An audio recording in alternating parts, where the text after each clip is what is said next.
Bonjour à toutes et à tous et bienvenue dans cette nouvelle vidéo. Aujourd'hui je vais vous présenter 5 personnages romains qui sont très rares sur des monnaies, donc il s'agit du volume 2. Et lors du premier volume d'ailleurs je n'ai pas mis de photos, donc elles seront disponibles à la fin de cette vidéo. Mais quoi qu'il en soit, si ce n'est toujours pas fait, n'oubliez pas de vous abonner et on est parti. Premier personnage, Jovin. Alors Jovin est un usurpateur gaulois qui va régner de 411 à 413 après Jésus-Christ. Donc en effet il est proclamé empereur à Mayence en 411 après Jésus-Christ, et évidemment il ne le fait pas tout seul puisqu'il est allié avec les Burgondes et les Alains, donc deux peuples différents. Et donc le but en fait de tout ça, c'est de remplacer Honorius et Constantin III, donc ils sont les empereurs romains officiels, et le but en fait est de redresser le niveau de la Gaule puisque cette dernière depuis quelques temps est en plein déclin. Donc Jovin est plus ou moins missionné pour faire ça. Et de ce fait, un peu plus tard en 412, il va essayer de s'allier avec les Wisigoths et plus particulièrement avec le chef des Wisigoths dont il s'appelle Atolphe. Donc Atolphe comme ça. Et donc ce dernier veut bien se rapprocher des Romains, mais il n'a pas envie de se rapprocher de Jovin parce que je vous le rappelle, Jovin est un usurpateur et donc il n'y a rien d'officiel dans son titre. De ce fait, Atolphe va se rapprocher d'Honorius, donc du véritable empereur romain, de l'empereur romain officiel. Et de ce fait, les Wisigoths vont tout simplement capturer Jovin et vont le livrer à Claudius Postumus Dardanus, donc qui est le préfet des Gaules et surtout qui est sous les ordres d'Honorius, et donc Jovin va se faire exécuter. Et c'est donc ainsi que se termine le règne de Jovin, donc il a régné pendant 2 ans. En même temps, ce n'est pas forcément très surprenant, puisque la plupart des usurpateurs ne restaient pas très longtemps au pouvoir, puisque je vous le rappelle une nouvelle fois, mais il n'y avait rien de légal là-dedans. Donc voilà du coup pour l'histoire et pour le règne de Jovin.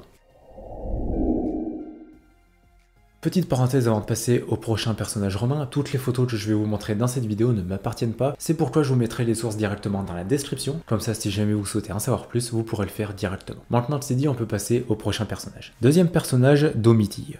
Pour ce deuxième personnage, on va s'intéresser à une femme, plus particulièrement à Domitille, ou également Domitille l'aînée. Alors si jamais vous souhaitez faire plus de recherches par rapport à celle-ci, marquez bien Domitille l'aînée, parce qu'il y a eu plusieurs Domitilles différentes, et elles ont vécu plus ou moins à la même période, donc c'est parfois compliqué de savoir laquelle est laquelle. Mais quoi qu'il en soit ici, on s'intéresse, comme je l'ai dit, à Domitille l'aînée. Cette dernière est donc la femme de Vespasien, donc un empereur romain qui a régné de 69 à 79, et surtout en fait c'était la femme de Vespasien, mais avant qu'il monte sur le trône. Mais quoi qu'il en soit, malheureusement on ne connaît que peu de choses par rapport à Domitille, on sait juste que c'est la mère de Domitien, de Titus et de Domitille la jeune, et malheureusement c'est à peu près tout. Sinon concernant les dates, on ne sait pas exactement à quelle époque elle est née. Par contre on peut en déduire à peu près la date de sa mort puisqu'elle est décédée peu avant l'accession au pouvoir de Vespasien, et donc on peut en déduire qu'elle est décédée vers 68-69 après Jésus-Christ. Donc voilà pour ce deuxième personnage romain, il s'agit donc de Domitille l'aînée.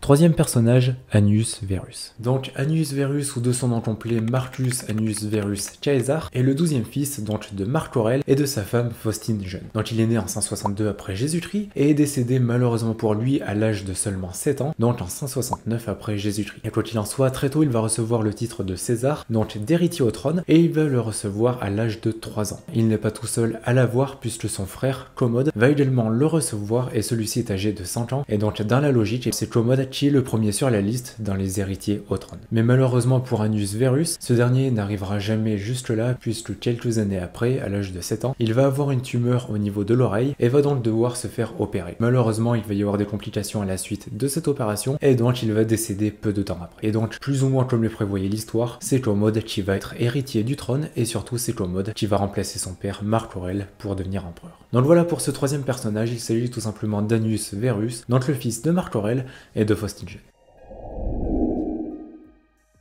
Petite parenthèse pour vous dire de bien rester jusqu'à la fin de la vidéo, car à la fin de la vidéo, je vous mettrai les photos des monnaies que j'ai oublié de mettre dans le premier volet. Donc évidemment, n'oubliez pas de rester jusqu'à la fin. Et d'ailleurs, j'en profite, si jamais vous n'avez toujours pas liké cette vidéo et que vous n'êtes toujours pas abonné, n'oubliez pas de le faire, ça me fera très plaisir, et vous, ça vous permettra de ne rater aucune vidéo. Voilà, j'espère que c'est fait chez tout le monde. Restez bien une nouvelle fois jusqu'à la fin, et on est reparti. Quatrième personnage, Didia Clara. Donc pour ce nouveau personnage, on va s'intéresser à Didia Clara, qui était tout simplement la fille de Didius Julianus et de sa femme Manlia Santilla. Au passage, Didius Julianus, ou également Dide Julien, fut empereur du 28 mars au 1er juin 193. Donc oui, il a régné que 2 mois. Mais quoi qu'il en soit, Didia Clara va épouser un homme nommé Sextus Cornelius Repentinus, et donc ce dernier était un gouverneur romain et qui sera même préfet de Rome pendant quelques temps. Mais en dehors de ça, on ne sait malheureusement que peu de choses par rapport à Didia Clara. C'est un petit peu la particularité des personnages romains romains assez rares, c'est que l'on ne connaît que peu de choses par rapport à eux, puisque évidemment ils n'ont pas frappé énormément de monnaie, ils n'ont pas vécu forcément très longtemps, ou du moins ils n'étaient pas au pouvoir pendant très longtemps. Donc résultat, on a que peu de sources par rapport à ces derniers. Mais si on en revient donc à Didia Clara, on sait juste qu'elle a eu le titre d'Augusta sous le règne de son père, donc Didius Julianus, et comme vous pouvez vous en douter, elle n'a pas gardé ce titre très longtemps, puisque je vous le rappelle, son père n'a régné qu'environ 2 mois. Donc elle va perdre ce titre au moment où son père va se faire assassiner. Et d'ailleurs, à la suite de la fin du règne de son père, on va perdre la trace de Didia Clara. On ne sait pas ce qu'elle est devenue, on ne sait pas combien de temps elle a vécu après, en fait on ne sait pas, on a complètement perdu sa trace et malheureusement on ne saura jamais réellement comment s'est finie sa vie.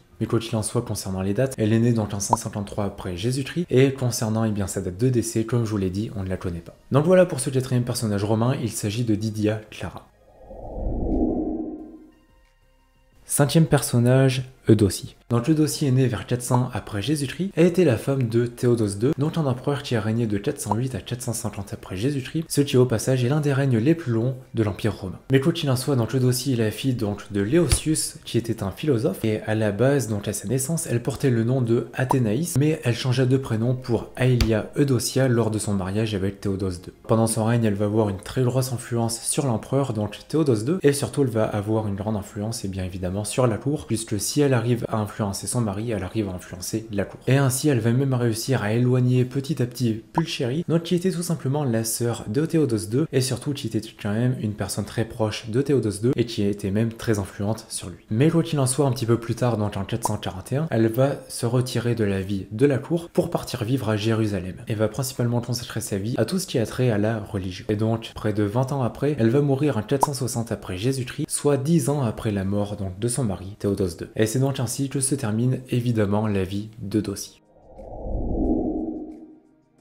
Donc voilà pour ces 5 personnages romains qui sont très rares sur des monnaies. J'espère que ça vous a plu. Ne partez pas tout de suite. Je vous rappelle qu'à la fin de la vidéo, je vous montrerai les photos du premier volet, voilà, que j'avais totalement oublié de mettre dans la vidéo. Et quoi qu'il en soit, je vous rappelle que toutes les sources des photos sont dans la description. Et également dans la description, vous y retrouverez le lien vers mon site internet empiredesmonnaies.fr. Dessus, vous y retrouverez évidemment la boutique sur laquelle il y a plein de monnaies romaines en vente. Il y a aussi des grecques, des féodales, des royales, etc. Il y en a vraiment pour tout le monde et surtout il y en a pour tous les budgets. Donc si jamais ça vous intéresse, c'est le premier lien dans la description.